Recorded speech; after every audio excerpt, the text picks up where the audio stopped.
আল্লাহর কাছে দোয়া করলেন এবং বাচ্চাটাকে সরাসরি জিজ্ঞাসা করছে, ছোট্ট বাচ্চা, ইসলামের ইতিহাসে কয়েকটি বাচ্চা ছোট্ট অবস্থায় কথা বলেছিলেন, তার মধ্যে জুরাইজের সাক্ষী দিয়েছিলেন এই ছোট্ট শিশুটি। তখন এই জুরাইজ তখন এই শিশুটিকে জিজ্ঞাসা করছে, হে আল্লাহর গোলাম, বলো তোমার পিতা কে? তখন টপ টপ করে ছোট্ট একটি বাচ্চা তখন জুরাইজের ব্যাপারে সাক্ষী দিচ্ছেন, ওই যে ছাগলটি রয়েছে, ওই ছাগলের রাখাল যিনি, ইনি হচ্ছে আমার পিতা, জুরাইজ আমার পিতা নয়। যখন সাক্ষী দিয়ে দিল তখন গ্রামের লোকেরা তখন জুরাইজের কাছে এসে ক্ষমা চাচ্ছে, জুরাইজ আমাদেরকে ক্ষমা করে দাও, খুব বড় তোমার সঙ্গে বেইজ্জতি হয়েছে, তোমার গির্জা আমরা ভেঙে দিয়েছি, মাটির গির্জা ছিল, এই জুরাইজ শোনো, তোমার গির্জা আমরা বানিয়ে দেবো সোনা দিয়ে। তখন জুরাইজ বলছেন, বলেন কি আপনি, আপনারা কি বলছেন, তোমরা আমাকে গির্জা বানিয়ে দেবে সোনার? মানে আমার গির্জা যেমন মাটি ছিল, মাটির আমাকে গির্জা বানিয়ে দিতে হবে, সোনার গির্জার প্রয়োজন নেই। আমার এতগুলো ঘটনা হয়ে যাওয়ার কারণ হচ্ছে মায়ের ডাকে সারা দিনই আমার মা শুনিয়ে আমাকে আমার জন্য বদদোয়া করেছিল। যে কথা বলছিলাম, খবরদার তিনটি বিষয়ে খবরদার বদদোয়া করবেন না। এক, নিজের উপরে বদদোয়া করবেন না। দুই, অর্থ সম্পদের উপরে বদদোয়া করবেন না। তিন, সন্তানের জন্য বদদোয়া করবেন না। সন্তান যদি বাপকে মেরেও দেয় তাহলে আপনি আল্লাহর কাছে কেঁদে কেঁদে বলুন, আল্লাহ আপনি আমার ছেলেকে ফিরিয়ে দেন, ছেলে আমাকে মারবে কেন, আপনি আমার ছেলেকে ভালো করুন, আমি এরকম ছেলে আপনার কাছে আশা করিনি, আপনি আমার ছেলেকে ফিরিয়ে দেন। খবরদার বদদোয়া যেন না হয়। ছেলে সন্তানদের ব্যাপারে খবরদার বদদোয়া করবেন না, আল্লাহ নবী নিষেধ করেছেন। দোয়া করলেই সঙ্গে সঙ্গে কবুল হয়ে যাবে। তার জাজ্জল্য প্রমাণ আপনাকে একটা দেখালাম, জুরাইজের মা বদদোয়া করেছিল। তাহলে আদর্শ পরিবার গড়ে তোলার জন্য তাহলে আমাদের প্রথমে আগে প্রস্তুতি হতে হবে স্বামী স্ত্রীদেরকে চিন্তা ধারণা আমাদের পরিবর্তন করে আমরা আমাদের পরিবারের ব্যাপারে একটু সজাগ থাকবো। বাচ্চা জন্ম নিয়েছে, এবার বাচ্চা জন্মের পরে বড় হওয়া পর্যন্ত আমাদের করণীয় কি? এবার আদর্শ পরিবার গড়ে তোলার এবার একটা করে ধাপ এবার শুরু হচ্ছে। বাচ্চা জন্ম নিল, বাচ্চা জন্মের পরে এই বাচ্চাটার করণীয় কি? একটি হাদিস আবু রাফি থেকে বর্ণিত, আদনাফি উদনিল হাসান ইবনে আলী আইনা ওয়ালা দাতুহু ফাতিমা বিস সালাহ, যে আবু রাফি তিনি বলেন, আল্লাহর নবীকে দেখলাম যে ফাতেমা রাদিয়াল্লাহু তাআলা আনহা যখন হাসান হুসাইন হাসানকে যখন জন্ম দিলেন তখন আল্লাহর নবী তার কানে আযান দিয়েছিলেন, ঠিক যেমন মসজিদে আযান দেওয়া হয় নামাজের জন্য, ঠিক সেরকমই। এই হাদিসের ভিতরে বিভিন্ন ধরনের কথা রয়েছে, মতভেদ রয়েছে। কেউ বলছে হাদিসটা সহিহ, কেউ বলছে হাদিসটা জাইফ, কেউ বলছে আমলযোগ্য নাই, হাসান পর্যায়ে, বিভিন্ন ধরনের মত রয়েছে, মতভেদ রয়েছে এই হাদিসের ব্যাপারে। আচ্ছা বাদ দিলাম, সুযোগ পেলে দিবেন, সুযোগ না পেলে আযান দিতে হবে না। কিন্তু পরবর্তী কাজগুলো রয়েছে, বাচ্চা যখন 2-3 দিন যখন হয়ে যাবে তখন একজন খুব গ্রামের ভিতরে পরেশগার দিনদার একজন ব্যক্তির কাছে ওই বাচ্চাটাকে নিয়ে যেতে হবে, আর ও খেজুর চিবিয়ে ওই বাচ্চার মুখে দেওয়া করাবে। এটা নাম হচ্ছে তাহনিক। তাহনিক করাতে হবে। আল্লাহ নবীর কাছে তাহনিক করাতে নিয়ে আসতো, খেজুর চিবিয়ে ওই বাচ্চার মুখে দিত, তখন আল্লাহ নবী ওই বাচ্চার জন্য দোয়া করে দিতেন। তো বুজুর্গ কোন একজন ভালো পণ্ডিত, একজন পরেশগার, একজন আলেম হোক বা একজন পরেশগার, একজন দিনদার একজন ব্যক্তি হোক, তার কাছে নিয়ে যাবেন, তাহনিক করাবেন। তবে বর্তমান যা সমাজ, এই সমাজে একজন বুজুর্গ পাওয়া খুব কঠিন। মনে করেন একজন খুব ভালো আলেম রয়েছে, দেখবেন জর্দা দিয়ে পান খায়। খুব একজন ভালো আলেম রয়েছে, দেখবেন যে ও না হয় সিগারেট খায়, বা দেখবেন ও খৈনি খায়, বা ও গুটকা খায়।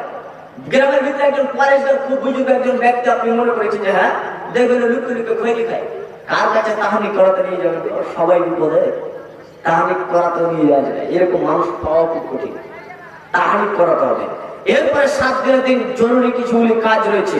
বাচ্চা 7 দিনের দিন মাথার চুলকে কামড়িয়ে দিতে হবে। ডাক্তার বলছে খবরদার 20 দিনের আগে মাথার চুল যেন কামড়ানো না হয়। 20 দিনের আগে মাথার চুল যেন কামড়ানো না হয়। এটা কার পরামর্শ?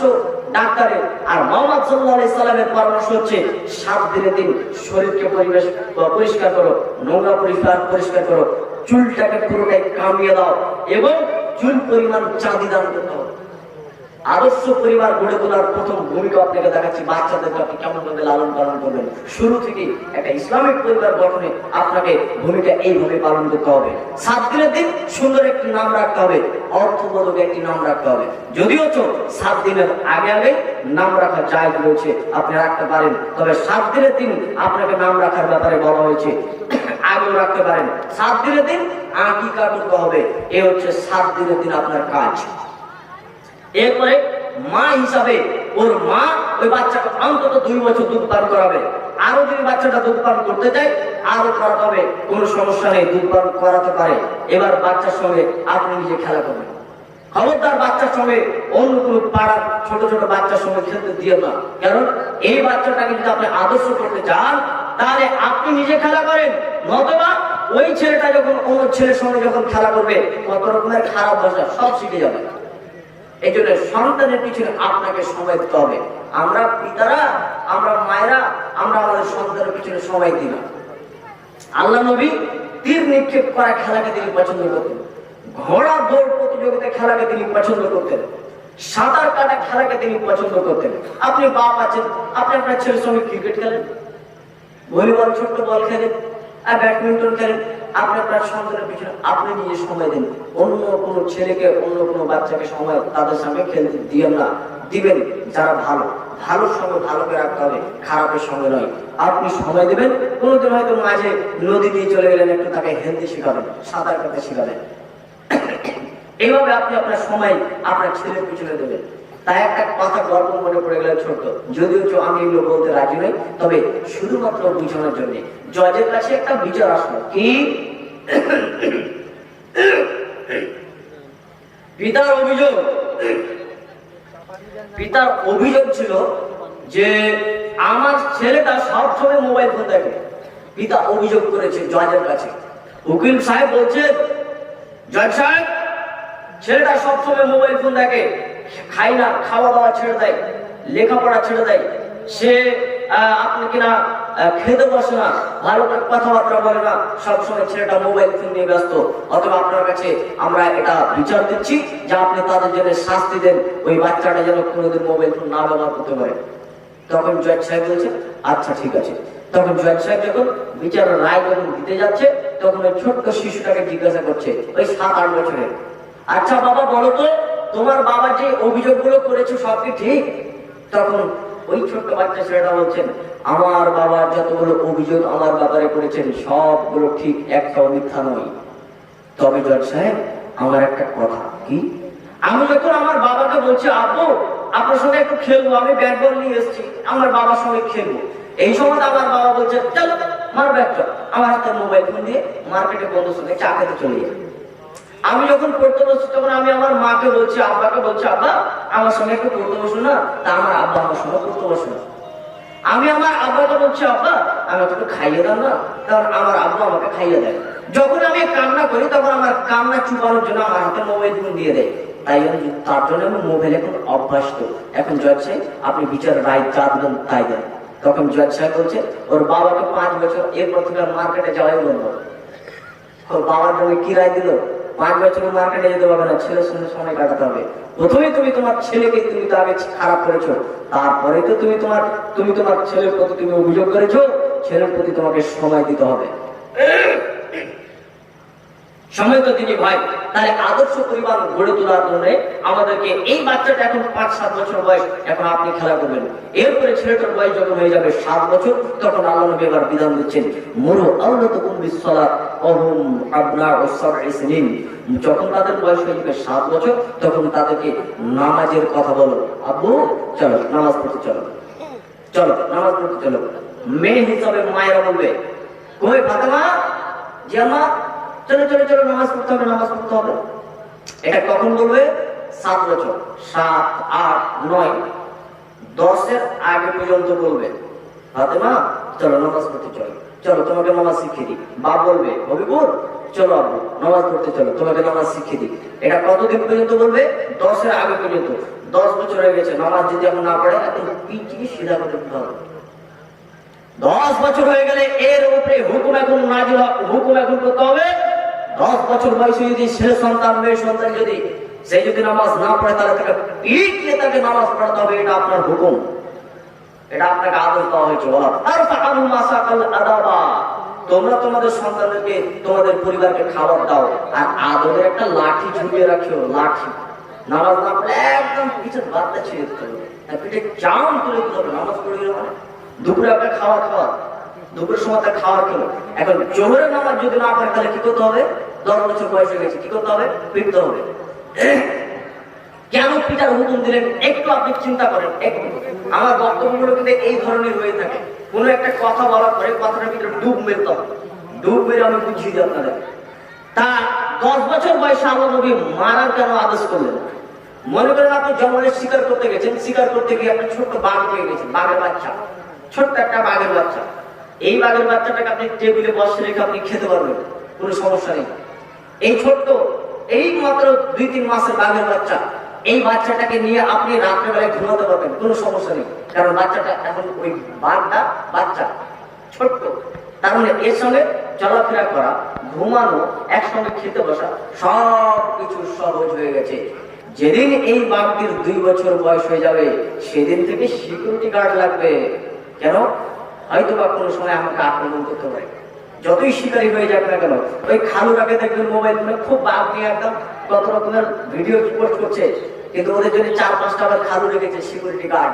ব্যতিক্রম আক্রমণ করলে সঙ্গে সঙ্গে ওই বাঘের মুখ থেকে ওই ব্যক্তিকে বাঁচানোর জন্য কয়েকজনকে আবার সংরক্ষক হিসাবে রাখে।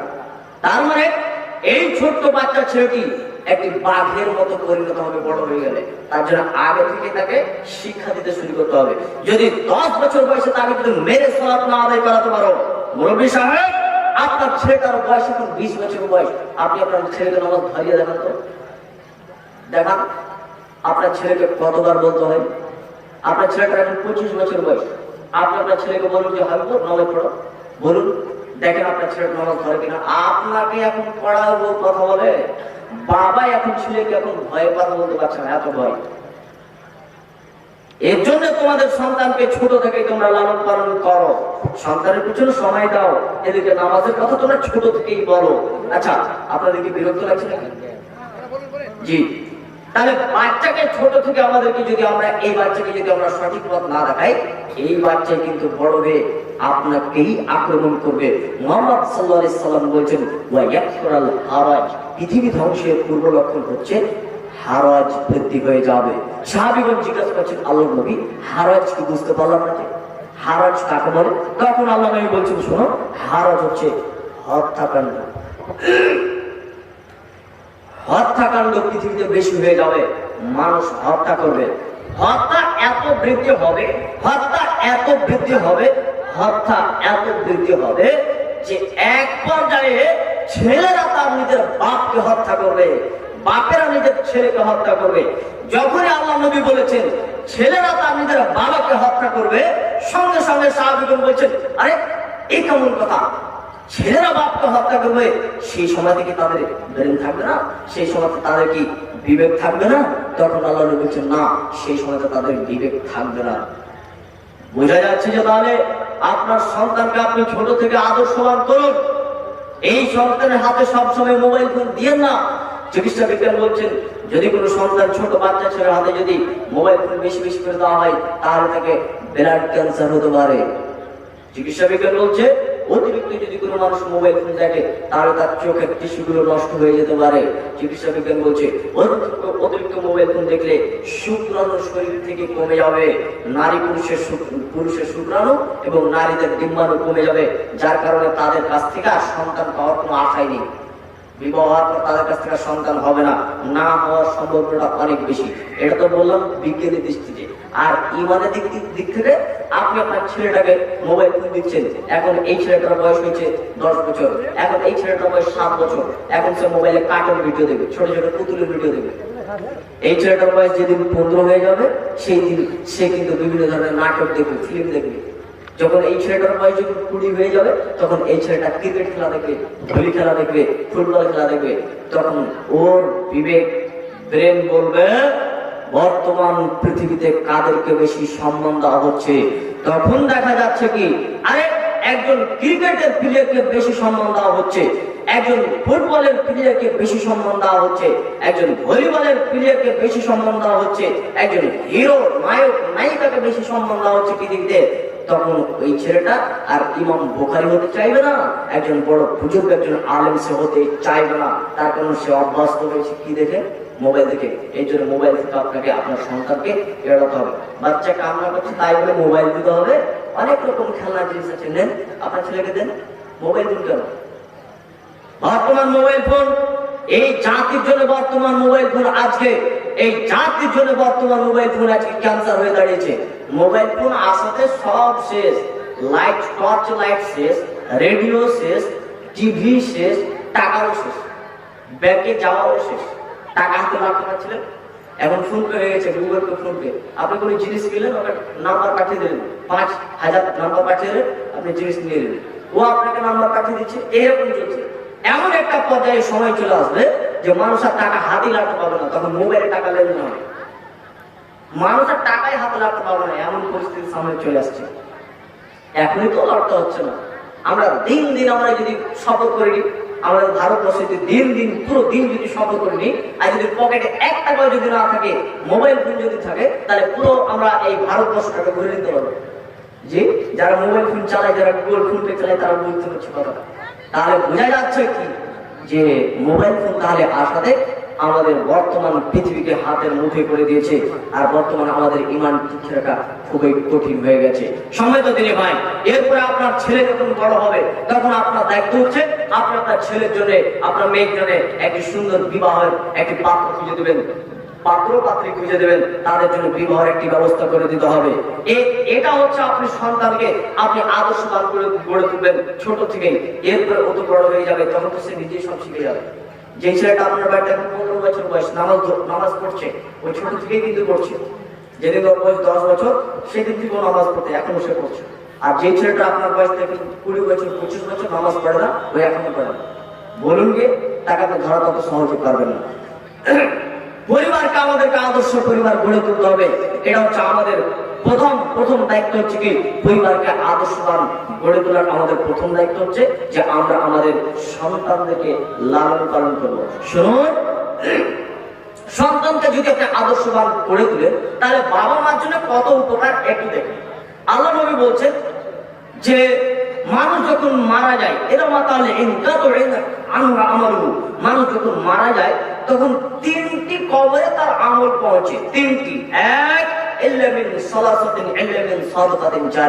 যদি পৃথিবীতে সে যদি একটা ভালো কোনো গাছ লাগিয়ে যায়, টিউবওয়েল পুঁতে যায়, বা ভালো কোনো সাপকে জ্বালিয়ে যদি করে যায়, তাহলে এই উপকারটা যত মানুষ উপকার পাবে, এই একটা ভাগ কিন্তু কবরে পেতে থাকবে। 2,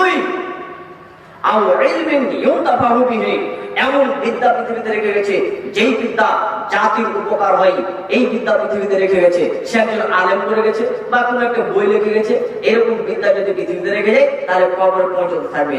আর একটি হচ্ছে ওয়ালাদুন সলিহুন ইয়াদউলাহু, একটি ভালো সন্তান পৃথিবীতে রেখে গেল, সে কিন্তু আলেম নয়, কিন্তু ছেলেটিকে আদর্শবান সন্তান পৃথিবীতে রেখে গেছে, যা পিতামাতার জন্য দোয়া করবে।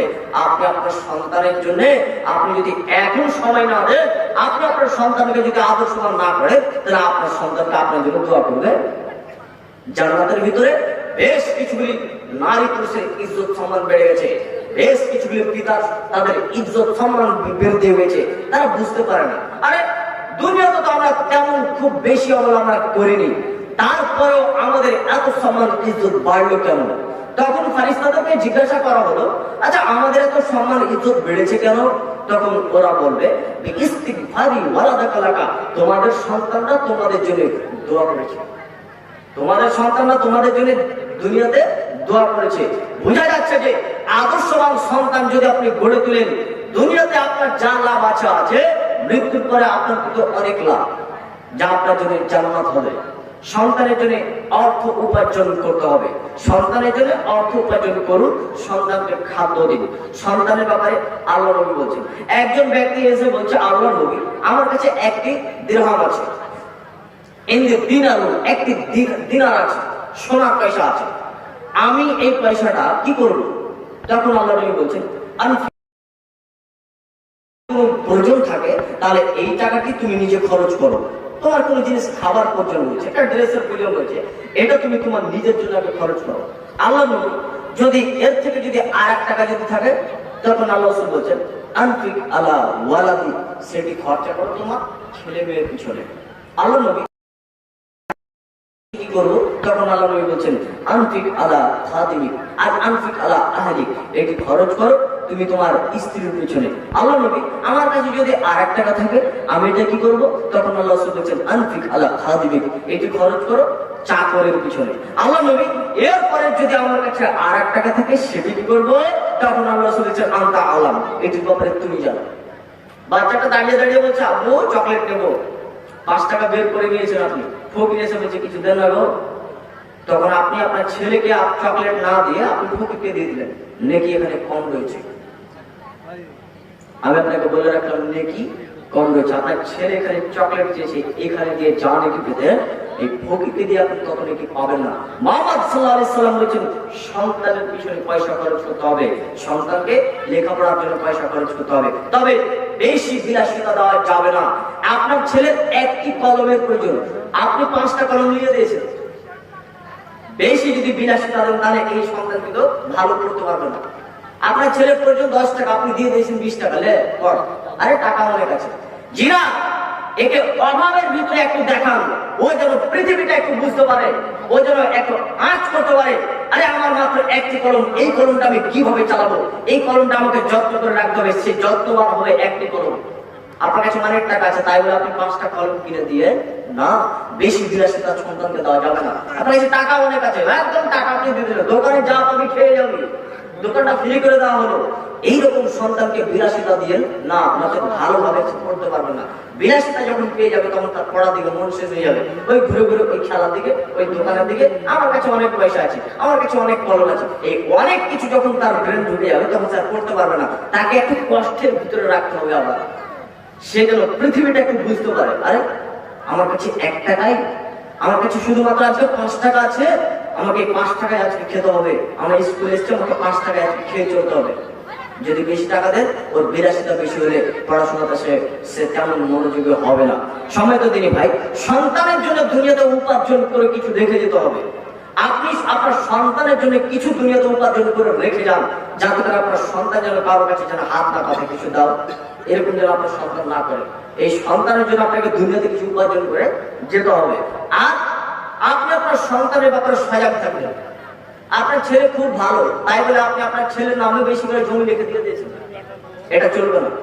খুব সাবধান, কম বেশি মায়া মমতা হতেই পারে, সন্তানদের উপরে কম বেশি মায়া মমতা হতেই পারে, কিন্তু এক সন্তানকে আমি বেশি দিয়ে দিলাম আর এক সন্তানকে কম দিয়ে দিলাম, এটা আপনি করতে পারবেন না। নোমান বিন বাশির রাদিয়াল্লাহু তাআলা আনহু তিনি বলেন, আমি বাল্য অবস্থায় আমার বাবা আমাকে আল্লাহ নবীর কাছে নিয়ে গেলেন, নিয়ে গিয়ে বলছেন আল্লাহ নবী আমার এই নোমান বিন বাশিরকে আমি একটি গোলাম দিয়ে দিলাম, আমি একটা গোলাম দিলাম তাকে। তখন আল্লাহ নবী বলছেন তোমার প্রত্যেকটি সন্তানকে কি তুমি একটি করে গোলাম দিয়েছো? তখন নোমান বিন বাশিরের বাবা বলছেন জি না, আমি আমার প্রত্যেকটা সন্তানকে দিইনি। তখন আল্লাহ রাসূল বলেছেন ফিরিয়ে নাও, তার কাছ থেকে সেটি ফিরিয়ে নাও। তখন আল্লাহ রাসূল বলেছেন ফাত্তাকুল্লাহ ওয়া আদিলু বাইনা আওলাদিকুম, আল্লাহকে ভয় করো, সন্তানদের মাঝে সমতা বজায় রাখো। বোঝা যাচ্ছে যে সন্তানের জন্য অর্থ উপার্জন করে আপনি মরবেন, এই সন্তান আপনার অর্থ উপার্জন গুলো যেগুলো থাকবে সেগুলো তারা বন্টন করে নেবে। আমি দীর্ঘ পর্যায়ে আপনাদের সামনে এক আদর্শ পরিবার কিভাবে গড়ে উঠে তাই ব্যাপারে আপনার সামনে আলোচনা করলাম। এরপরে জরুরি কিছুগুলি আপনার সামনে আলোচনা করব, খুব গভীর মন দিয়ে শুনেন। শুনেন, সন্তান আপনি আদর্শবান করলেন, পরিবার সুন্দর হলো, এবার আপনাকে কিছুগুলো বিষয়ে সজাগ থাকতে হবে। শুধুমাত্র আপনি আপনার ছেলের ব্যাপারে, আপনি আপনার মেয়ের ব্যাপারে আপনি পড়ার দিকগুলো দেখলেন, আপনার ছেলের ব্যাপারে পড়ার দিক দেখলেন, ছেলেটা নামাজ পড়ছে এগুলো দেখছেন, কিন্তু কিছুগুলো আপনার ছেলে আপনার মেয়ে গোলহার কাজ করছে সেগুলোকে আপনার দিকে লক্ষ্য নেই, সেগুলো তো এখন লক্ষ্য দিতে হবে যে আপনার মেয়ে আপনার ছেলে কোন খারাপ কাজ করছে সেগুলো একটু দেখি। একটা গাছ লাগিয়েছেন আপনি, এই গাছটিকে শুধুমাত্র আপনি পানি দিচ্ছেন, ওই গাছের নিচে উড়িয়া সার দিচ্ছেন, রাসায়নিক সার দিচ্ছেন, কিন্তু এই গাছটাকে যে ছাগলে যেন খেয়ে না নেয় তার জন্য যে বেড়া দিতে হবে, তাহলে বেড়া দিতে হবে আপনাকে। আপনার ছেলেকে আপনি খাবার দিন, আপনার ছেলেকে লেখাপড়া করান, কিন্তু আপনাকে পিতা হিসেবে আপনাকে বেড়া দিতে হবে ছেলে মেয়েদের। কি আপনি বাড়িতে গেছেন, বাড়িতে গিয়ে দেখছেন আপনার ছেলেটা টাকনুর নিচে প্যান্ট পরে আছে, টাকনুর নিচে প্যান্ট, আপনি বলছেন হবিবুর জি টাকনুর নিচে প্যান্ট কেন? এটি পিতা হিসাবে আপনাকে বলতে হবে। বলুন তো, আপনি বলেছেন আপনার ছেলের ব্যাপারে? আজকে আপনি বাড়িতে গিয়ে আপনি আপনার ছেলের আগে প্যান্ট দেখবেন, যতগুলো প্যান্ট তার টাকনুর নিচে আছে সবগুলোকে কেটে ফেলতে হবে। টাকনুর নিচে প্যান্ট রাখা যাবে না, টাকনুর নিচে কাপড় রাখা যাবে না। আপনি আপনার ছেলের পিছনে এবার আপনি সজাগ হন। মুরব্বি সাহেব, আপনি আপনার মেয়ের পিছনে, মেয়ের ব্যাপারে আপনি একটু সজাগ হন। আপনার মেয়ে যদি বেপরোয়া হয়ে রাস্তাতে চলে, তাহলে আপনি হবেন কিয়ামতের মাঠে জাহান্নামী, বাঁচার পথ নেই। আল্লাহ নবী বলেন, নিশ্চয়ই নারী শয়তানের জাত, নিশ্চয়ই নারী শয়তানের জাত, নিশ্চয়ই নারী শয়তানের জাত। শুনে রাখো, নিশ্চয়ই নারী শয়তানের বেশ দূরে আসে, নিশ্চয়ই নারী শয়তানের বেশ দূরে যায়, নিশ্চয়ই নারী শয়তানের বেশ দূরে আসে, নিশ্চয়ই নারী শয়তানের বেশ দূরে যায়। মুহাম্মদ সাল্লাল্লাহু আলাইহি সাল্লাম এই কিছুক্ষণ আগে তিনি নারীদের সম্মান ইজ্জতকে বাড়িয়ে দিলেন, আর এখন বলছে নারীরা হচ্ছে শয়তানের জাত। এটাকে ভুল বললেন? আপনি বলছেন মুরব্বি সাহেব, ও মাওলানা সাহেব, নারী যে শয়তানের জাত আপনি বলছেন। আয়েশা রাদিয়াল্লাহু তাআলা আনহা তিনি যে একজন নারী। আপনি যে বলছেন নারী শয়তানের জাত, খাদিজা রাদিয়াল্লাহু তাআলা আনহা তিনি যে একজন নারী। হ্যাঁ, আমি তো তাই মনে করি তার একজন নারী। আপনার মেয়ে খাদিজার মতো হয়ে যাক না, আপনার মেয়ে আয়েশা রাদিয়াল্লাহু তাআলা আনহার মতো হয়ে যাক। দেখেন আয়েশা রাদিয়াল্লাহু তাআলা আনহার মতো আপনাকে দেখাচ্ছে। আয়েশা রাদিয়াল্লাহু তাআলা আনহা কেমন মেয়ে ছিলেন দেখেন। আয়েশা রাদিয়াল্লাহু তাআলা আনহা বলেন, আমার বাড়িতে আমার হুজরাতে আল্লাহ নবী ইন্তেকাল করলেন। তা যখন মারা যায় তখন আমার সেই ঘরের মধ্যে আল্লাহ নবীর দাফন হলো। তা আমি ঘরে সাধারণ ভাবে যাই, কারণ এখানে আমার স্বামীর কবর। কিছুদিন পর আমার বাবা ইন্তেকাল করলেন, আবু বকর সিদ্দিক রাদিয়াল্লাহু তাআলা আনহু। এর পাশে হলো বাবার কবর। সাধারণ ভাবে যাই, কারণ স্বামীর কবর আর বাবার কবর, তেমন আমি পর্দা করি না।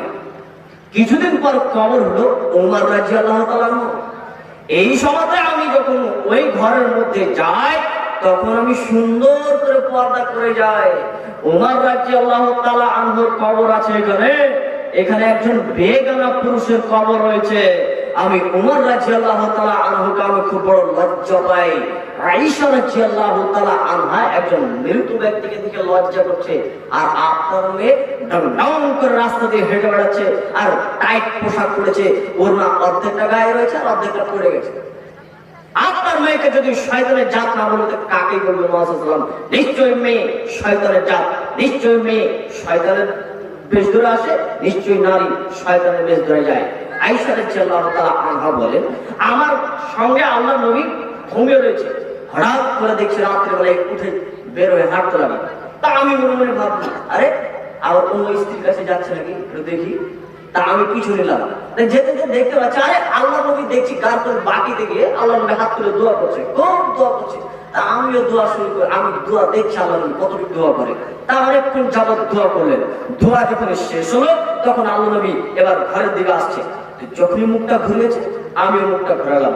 আল্লাহ নবী হাঁটতে লাগলেন, আমিও হাঁটতে লাগলাম। আল্লাহ নবী দৌড়াতে লাগলেন, আমিও দৌড়াতে লাগলাম।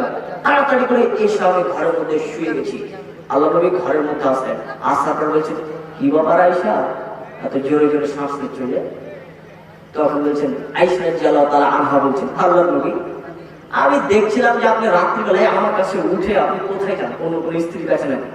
তা আমি এটা দেখার জন্য আমি একটু দেখি যে আপনি কোথায় যাচ্ছেন। তো দেখছি আপনি দোয়া করছেন, এই জন্য আমি আপনার পিছু নিয়েছিলাম, বাস এতটুকু।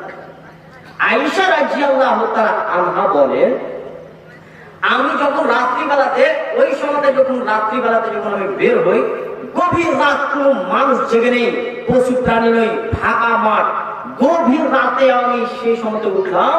সেই সময়তে আমি সুন্দর করে পর্দা করে আমি গেছি। আয়েশা রাদিয়াল্লাহু তাআলা আনহা তিনি রাত্রিবেলায় যাচ্ছে কোথায়? স্বামীর পিছন ধাওয়া করেছে, দেখি কোথায় যায়। তো সেই সময় আয়েশা রাদিয়াল্লাহু তাআলা আনহা পর্দা করেছে। তাহলে বলুন তো, আপনার মেয়ে যে এখন বেপরদা হয়ে চলে, তাহলে আপনার মেয়েকে যদি শয়তানের জাত না বলে তো মুহাম্মদ কাকে বলবে? বলুন। আপনি, আপনাকে বলছি শোনেন মুরব্বি সাহেব, যদি আপনার মেয়ে বেপরদা হয়ে চলে, তাহলে আপনার জন্য আপনার মেয়ে জাহান্নামে নিয়ে যাওয়ার জন্য আপনার মেয়ে যথেষ্ট। আপনি যত আপনার মেয়েকে শিক্ষা দেন না কেন, আদর্শ শিক্ষা দেন না কেন, এই মেয়েকে যদি আপনি গাইড না করেন, তাহলে আপনার জন্য পরকাল খুব কঠিন হয়ে দাঁড়াবে। আপনার ছেলের ব্যাপারে আপনি সজাগ হন। আপনার ছেলে রাত 10টা করে বাড়িতে ঢুকলো কেন? বুঝলেন তো? এই ছেলেটা রাত 10টা করে বাড়িতে ঢুকছে কেন, কি করছিল? বলুন ওকে। আব্দুর রহমান জাবাজি, এই রাত 10টা পর্যন্ত তুমি কি করছিল বাইরে? খোঁজ নেই। ওই আপনার ছেলেটা বন্ধুদের সঙ্গে সে সিগারেট খাওয়া শিখছে, ওই ছেলেটা আপনার ছেলেটা খৈনি খাওয়া শিখছে, এখন কিছুদিন পর মদ খেতে শুরু করবে। আপনার ছেলের ব্যাপারে আপনি সজাগ হন। আদর্শবান করে তুলতে গেলে আপনাকে ছোট থেকে যেমন আপনি সজাগ থাকবেন, শিক্ষা প্রতিষ্ঠানে যেমন ভালো করে দিবেন, তেমন আপনাকে সজাগ থাকতে হবে। আপনার ছেলেকে একটু গাইড দিতে হবে। দেখেন আপনাকে আর একটা আয়েশা রাদিয়াল্লাহু তাআলা আনহা তিনি বলেন, আমরা সফরে ছিলাম, বাড়ি ফিরছি, মদিনায় যাচ্ছি। তা যেতে যেতে হঠাৎ করে একটি জায়গাতে আমরা আশ্রয় নিলাম। এই সময়তে আমরা সেখানে বসে আছি, হঠাৎ করে আমার সেই সময়তে মালা হারিয়ে যায়, আমার হার হারিয়ে যায়। হার খোঁজাখুঁজি করতে শুরু হলো, হার খোঁজাখুঁজি পাই না। লোকেরা বলছে মালা কোথায় হারলো, হার কোথায় হারলো, খুঁজতে খুঁজতে মানুষ পরেশান। তখন আল্লাহ আয়েশা রাদিয়াল্লাহু তাআলা আমার বাবা আবু বকর সিদ্দিক রাদিয়াল্লাহু তাআলা আমার কানে খবর গেল যে আপনার মেয়ের খবর জানেন কি, আপনার মেয়ে হার হারিয়ে দিয়েছে। ইন্না লিল্লাহ।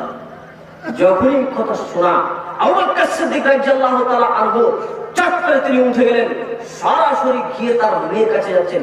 এই সময়তে দেখতে পাচ্ছে যে তার মেয়ে বসে আছে, আর এই উনুরানের উপরে তার স্বামী মুহাম্মদ সাল্লাল্লাহু আলাইহি সাল্লাম মাথা দিয়ে ঘুমিয়ে আছে। মাথা দেখছেন, মাথা দিয়ে এখানে ঘুমিয়ে রয়েছেন কে? মুহাম্মদ সাল্লাল্লাহু আলাইহি সাল্লাম। আয়েশা রাদিয়াল্লাহু তাআলা আনহা এই উনুরানের উপরে মাথা দিয়ে শুয়ে আছে। এই সময়তে আবু বকর সিদ্দিক রাদিয়াল্লাহু তাআলা আনহু তার মেয়েকে দিয়ে এত জোরে একটা এই কোখার উপরে একটা কিল মারলেন যে আয়েশা রাদিয়াল্লাহু তাআলা আনহা তিনি বলেন, আমার ওই সময়তে এত জোরে আমাকে লেগেছিল, যদি মুহাম্মদ সাল্লাল্লাহু আলাইহি সাল্লাম যদি এখানে মাথায় রেখে যদি আমার পায়ের উপরে যদি মাথা রেখে না ঘুমাতেন, আমি ছিটকে অন্যদিকে আমি চলে যেতাম। বলুন তো কে মারলো? আবু বকর সিদ্দিক রাদিয়াল্লাহু তাআলা আনহু মারলো। বলুন তো কাকে মেরেছেন? বিবাহ প্রাপ্ত মেয়েকে মেরেছেন। বলুন তো কার সামনে মারলো? জামাইয়ের সামনে মারলো, দিন দুপুরে মারলো, সমস্ত মানুষের সামনে, দিন দুপুরে জামাইয়ের সামনে। পৃথিবীর ব্যতিক্রম একজন নারী, পৃথিবীতে তার পর্যায়ের আর কোন নারী নেই, ইনি হচ্ছেন আয়েশা রাদিয়াল্লাহু তাআলা আনহা। পৃথিবীর কোন পুরুষ নেই, নবী রাসূল ব্যতীত পৃথিবীতে আর দামি কোন পুরুষ নেই আবু বকর রাদিয়াল্লাহু তাআলা আনহু ছাড়া। এছাড়া আর দামি পৃথিবীতে কোনো মানুষ নেই। পৃথিবীতে মুহাম্মদ সাল্লাল্লাহু আলাইহি সাল্লামের মতো আর পৃথিবীতে কোনো নবী নেই। এত বড় একজন নবীর সামনে, এত বড় একজন মহিলাকে, এত বড় একজন বাপে সবারই সামনে দিন দুপুরে আয়েশা রাদিয়াল্লাহু তাআলা আনহাকে তার বাবা মারছেন, আর আপনি আপনার মেয়েকে মারতে লাগে ভয় পান। আপনাকেই বলছি আমি কাপুরুষ, আপনাকেই আমি কাপুরুষ বলছি। আপনার ভিতরে পুরুষত্ব নেই, আপনি আপনার মেয়েকে শাসন করলেন না কেন? আয়েশা রাদিয়াল্লাহু তাআলা আনহা বলেন, আমার বাবা আমাকে এত জোরে মারলে, যদি মুহাম্মদ সাল্লাল্লাহু আলাইহি সাল্লাম যদি এখানে মাথা রেখে যদি না ঘুমাতেন, আমি দৌড়িয়ে চলে যেতাম অন্যদিকে। মেয়েকে মারছেন, বিবাহপ্রাপ্ত মেয়েকে।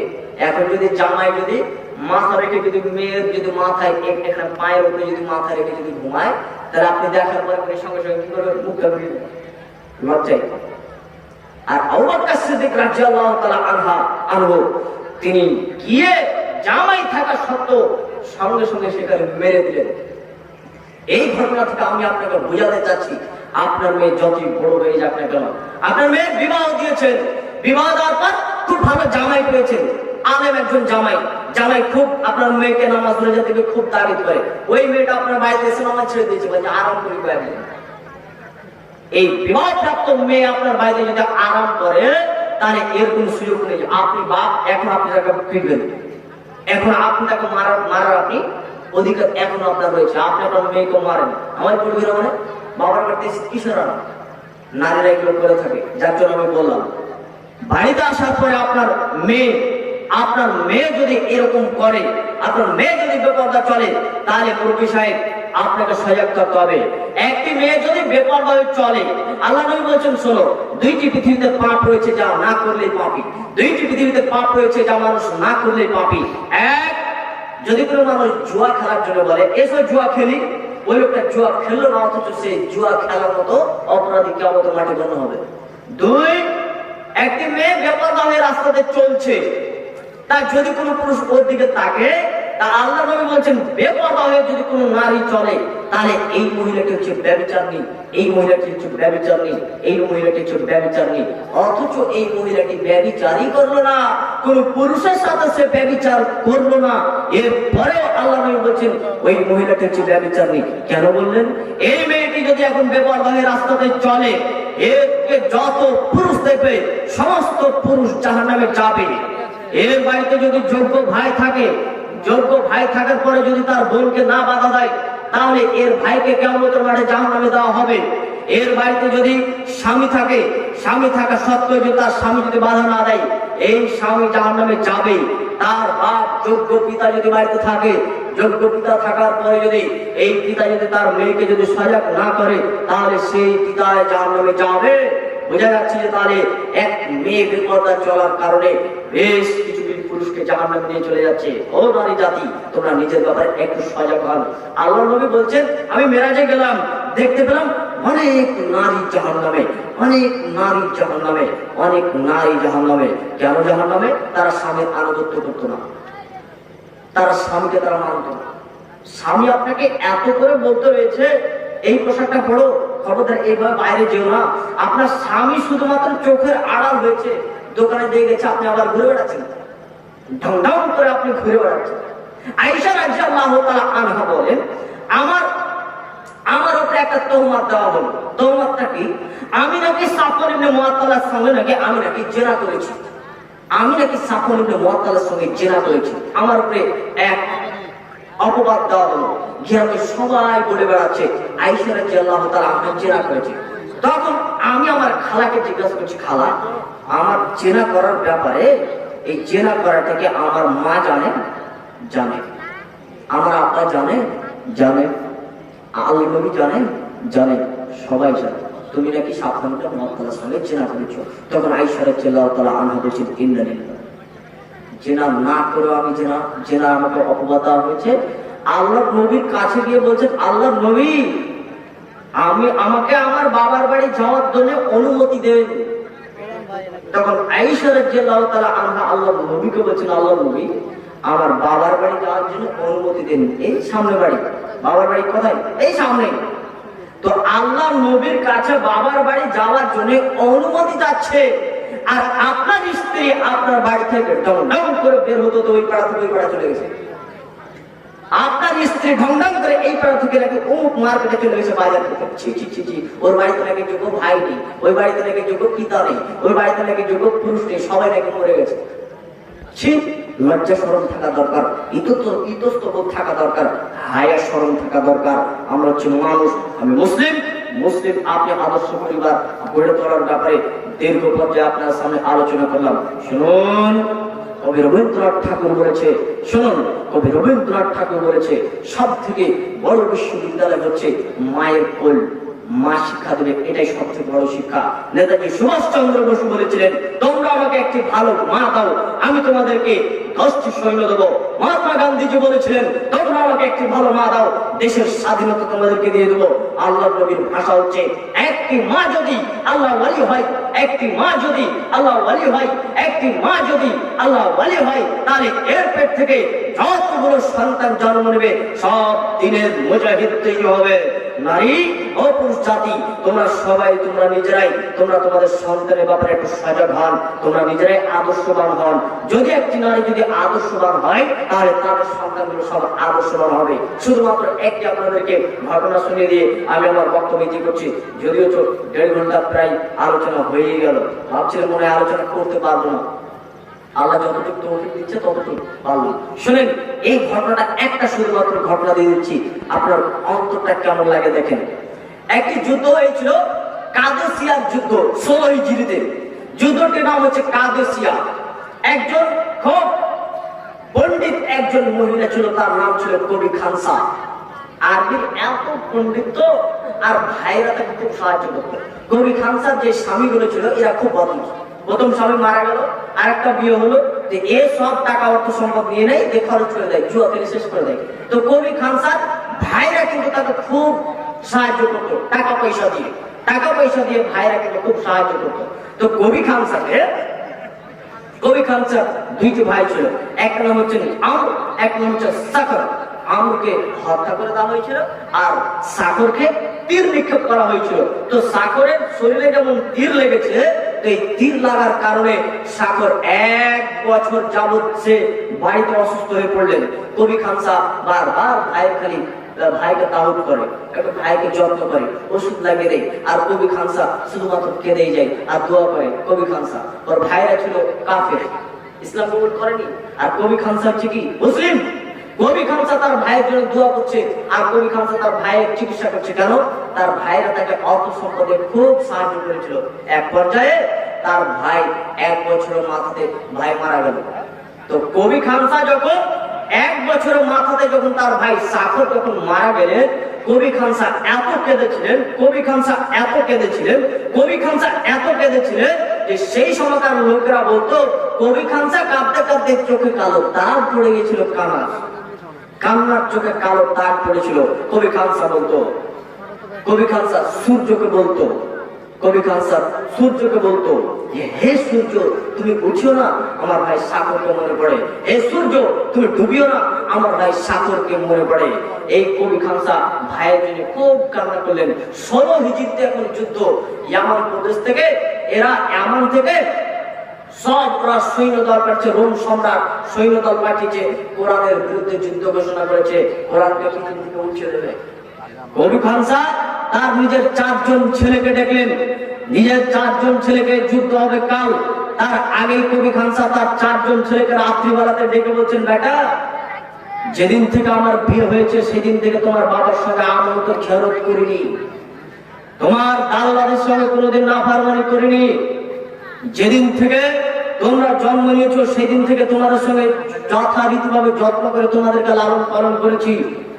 আজকে আমার ভাই পৃথিবীতে নেই, আজকে আমার স্বামী নেই, তোমরা 4 জন ছেলে, আমার এখন বর্তমানে আছো যুবক 4 জন ছেলে, আগামীকালকে কাদেসিয়ার যুদ্ধ, তোমরা 4 জন যুবক বাড়িতে বসে থাকবে আর আমার কোরআনটা নেমে যাবে। আগামীকালকে তোমরা যুদ্ধের জন্য প্রস্তুতি গ্রহণ করো, আগামীকালকে তোমাদেরকে যুদ্ধে যেতে হবে। কবি খানসা যখন 4 জন ছেলেকে বললেন, সঙ্গে সঙ্গে আগামীকালকে 4 জন ছেলে লাভবাহিক দিয়ে দাঁড়ালেন, যুদ্ধের ময়দানে চলে গেলেন। যুদ্ধের ময়দানে গিয়ে যুদ্ধ করতে করতে কবি খানসা 4 জন ছেলে শহীদ হয়ে গেল। কবি খানসা দৌড়িয়ে পড়ে আসছে যুদ্ধের ময়দানে। সবাই বলছেন, আরে দাঁড়াও দাঁড়াও দাঁড়াও, কবি খানসাকে সবাই রুকো, কবি খানসাকে দেখতে দিও না, তার ছেলেটাকে দেখতে দিল। 4 জন ছেলেই মারা গেছে বেচারি, পৃথিবীতে আর কেউ নেই, 4 জন ছেলেই মারা গেছে। এই 4 জন ছেলে লাশ দেখে সে ঈমান রাখতে পারবে না। তখন কবি খানসা বলছে, আরে তোমরা আজকে আমাকে বাধা দাও কেন, খুশির দিনে আজকে তোমরা বাধা দাও কেন? কবি খানসার 4 জন ছেলের লাশ দেখে বলছেন, আলহামদুলিল্লাহ, ইন্না লিল্লাহি ওয়া ইন্না ইলাইহি রাজিউন। চোখ দিয়ে পানি পড়ছে আর কবি খানসা আল্লাহর দিকে এইভাবে আঙুল তুলে বলছেন, আল্লাহ কিয়ামতের মাঠে আপনাকে আমি বলি, আল্লাহ যেদিন কিয়ামতের মাঠে আপনি আমাকে বলবেন, হে কবি খানসা তোর আমলনামা দেখা, তখন আমি আল্লাহ আপনাকে কিছুই দেখাতে পারবো না।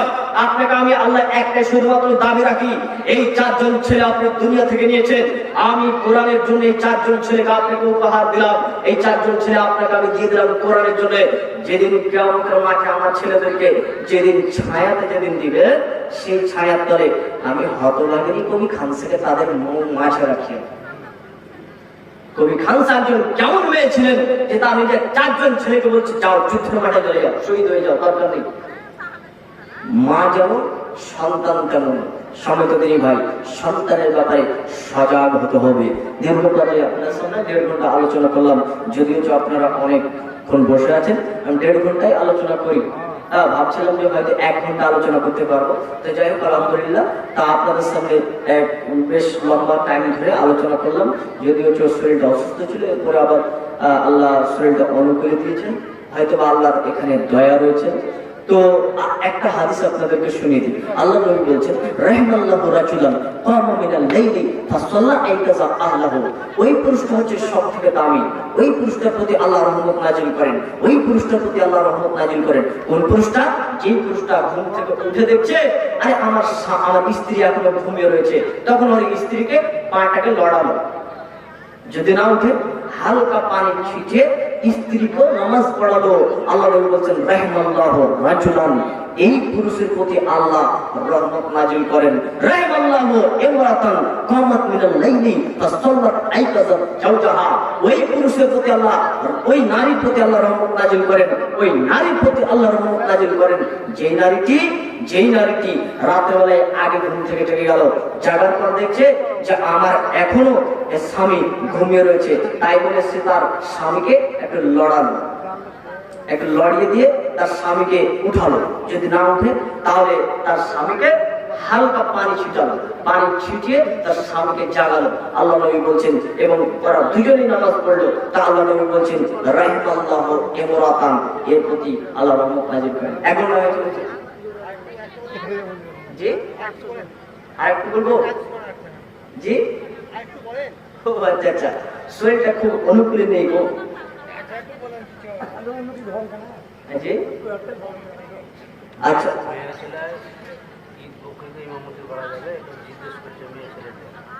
মেয়েদের ইমামতি কুরবানি বকরির ঈদে মেয়েরা ইমামতি কেন করবে? মেয়েদের ইমামতি এরকম বলা হয়নি। শুনেন, ইমামতি পুরুষকে দিয়ে করাতে হবে। প্রথমত কথা হচ্ছে, প্রথমেই আমাদের আহলে হাদিসের প্রথম মত হচ্ছে যে নারীরা ইমামতি করতে পারে না, ইমাম হবে কে? পুরুষ। তখন মুহাদ্দিস কারামরা বলছেন যে আয়েশা রাদিয়াল্লাহু তাআলা আনহা, তিনি যে তারাবির নামাজের জন্য তিনি যে একজন ছেলেকে, একটা ছেলে মানুষকে তিনি যে তারাবির জন্য করেছিলেন, নির্ধারিত করেছেন, এখান থেকে একটি মত পাওয়া যায় যে যেগুলো নফল সালাত রয়েছে, এই নফল সালাতগুলি ইমামতি একজন পুরুষ দিয়ে করাতে হবে। নারীদের ইমামতি নারীরাও করতে পারবে, যেমন নফল সালাতগুলি, যেমন বাড়িতে ওরা নফল সালাত করছে, যেমন তারাবির নামাজ যদি তারা পড়ে তাহলে তারা সেগুলো করতে হবে। তবে ঈদের ব্যাপারটা হচ্ছে, ঈদের মাঠে নারীদেরকে যেতে হবে, ঈদের মাঠেই নারীদেরকে যেতে হবে। যদি না হয় তাহলে তারা মসজিদে গিয়ে তাদেরকে ঈদের নামাজ করতে হবে না, তারা বাড়িতে বাড়িতে নিজে একা একাই ঈদের সালাত পড়ে নেবে। যে ঠিক আছে, তাহলে আপনাদের সামনে আর খুব বেশি বলতে পারছি না, আমার ভেতরটা চলছে না।